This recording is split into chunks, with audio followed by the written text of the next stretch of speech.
Bonjour à tous et bienvenue donc sur une nouvelle vidéo de la chaîne YouTube Destination Mariage Wedding Planner, donc une chaîne dédiée au mariage, à l'organisation du mariage. Et aujourd'hui on retrouve Agnès qui travaille avec nous en tant qu'officiante de cérémonie et on lui a posé quelques questions sur son métier d'officiante de cérémonie.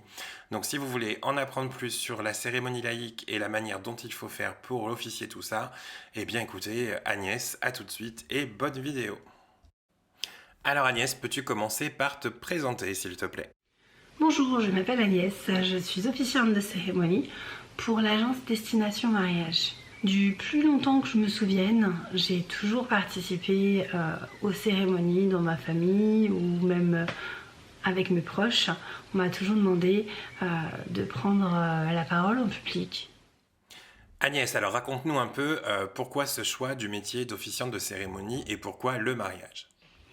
Je suis passionnée par l'univers du mariage. Je suis quelqu'un qui est à l'écoute, disponible, et je suis là pour accompagner les mariés dans chaque étape de leur cérémonie. Selon toi, pourquoi faut-il faire appel à une officiante professionnelle?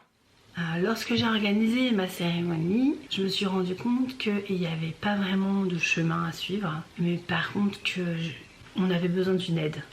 Il y a vraiment une multitude de choses à penser et le jour J, on n'a pas envie de se mettre du stress supplémentaire. C'est l'assurance de quelqu'un qui n'a aucun a priori ni jugement antérieur à votre égard.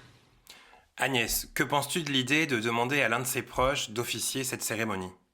Ben justement, un de vos proches, c'est génial, mais est-ce qu'il n'a pas envie de profiter de la cérémonie déjà et du mariage, parce que ça lui met quand même un sacré poids sur les épaules, c'est une sacrée responsabilité. Et déjà il faut qu'il soit très à l'aise et qu'il connaisse les cérémonies laïques, qu'il sache un peu vous accompagner. Et puis il y a des techniques quand même pour pas vous perdre en vous, pour que vous soyez le plus à l'aise possible dans l'élaboration de votre cérémonie.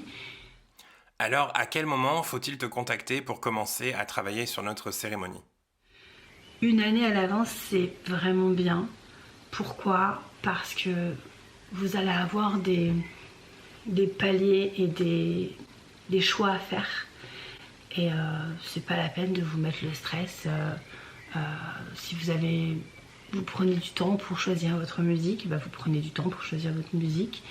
Et peut-être que les personnes, si vous avez envie qu'ils fassent des surprises ou même qu'il y ait des interventions, ils vont avoir besoin de temps aussi. Et c'est bien un an.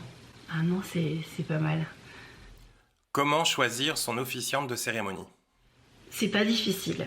C'est au feeling en fait. Si vous vous entendez avec la personne, vous sentez que le climat est serein pour que vous puissiez vous dévoiler, que vous ayez envie justement de raconter votre histoire. Si vous voyez que la personne parle beaucoup d'elle, mais qu'au final vous n'avez pas pu vous dévoiler, vous fuyez. Quelles vont être tes principales tâches à effectuer donc pour préparer cette cérémonie? Alors, déjà, première chose à faire, apprendre à connaître les mariés. Il faut connaître leur histoire, leur projet, leur amour, ce qui les lie et leurs valeurs. Au fur et à mesure, je valide avec vous vos attentes et puis je propose des idées qui vous correspondent. J'écris la cérémonie au fil des échanges. Je ne l'écris pas d'un coup. Elle se dessine au fur et à mesure de nos échanges, que ce soit par mail, que ce soit par téléphone, par visio, par écrit, comme vous voulez. C'est moi qui m'adapte. Je coordonne les interventions de vos invités. S'il y a des surprises, s'il y a donc des témoignages, c'est moi qui coordonne. Donc coordonner, c'est pas dire je leur dis ce qu'il faut qu'ils disent. Je suis là pour voir si vous avez des tabous ou vous n'avez pas envie que on parle de certaines choses. Je vais être là pour dire ah voilà, je vais stopper. Et puis je vais être là aussi pour voir que deux personnes ne racontent pas la même anecdote, parce que ce serait dommage. Je coordonne avec votre DJ pour déjà vous, on va vérifier les musiques que vous avez envie au fur et à mesure de votre cérémonie, vous avez envie d'entendre. Donc je lui communiquer. Et puis aussi, je vais voir si il a tout le matériel qu'il faut.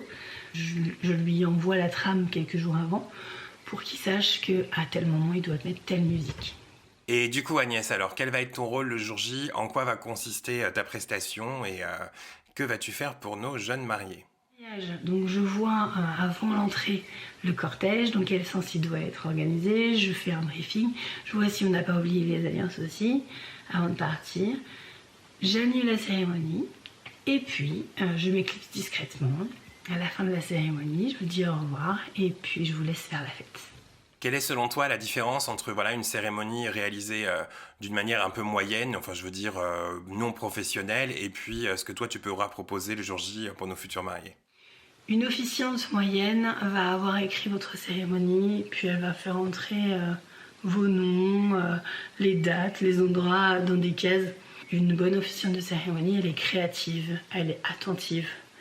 Faut pas lui répéter 12 fois la même chose.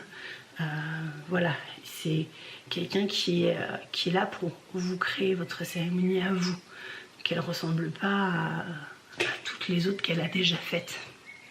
L'officiant de cérémonie doit pas se faire plaisir. Alors elle se fait plaisir pour faire votre cérémonie, mais elle doit vous faire plaisir à vous, même s'il faut qu'elle sorte de sa zone de confort ou quoi que ce soit. C'est vraiment pour vous qu'elle est là. Quelles sont tes armes secrètes pour réussir une cérémonie digne de ce nom? Alors l'écoute et surtout l'empathie. J'essaie de mettre à la place du couple pour comprendre et ressentir ce qui les a amenés à se dire oui. Peux-tu partager avec nous une anecdote en particulier, qui t'aurait ému, à un moment dont tu te rappelles et dont tu penses que tu te rappelleras un bon moment? Oui, il y avait la fille de la mariée qui, le jour de la cérémonie, a fait la demande à son beau-papa d'être son papa. Donc c'était très émouvant. J'ai distribué énormément de mouchoirs ce jour-là. Et puis, une fois que l'émotion commençait un petit peu à se calmer, j'ai pu continuer la cérémonie. Donc ça, c'est aussi mon rôle, d'arriver même si l'émotion est toujours très forte, il faut avancer.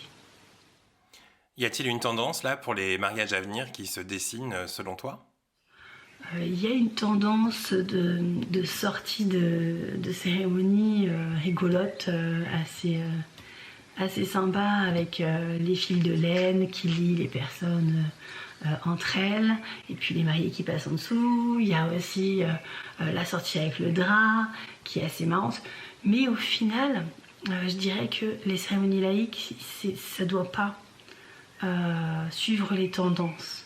À part tout ce qui est autour, la décoration, et le cœur de la cérémonie, c'est vraiment c'est vous. Ça ne doit pas obligatoirement suivre une tendance, parce que c'est quand même votre cérémonie, et c'est ce qui va vous engager l'un vers l'autre.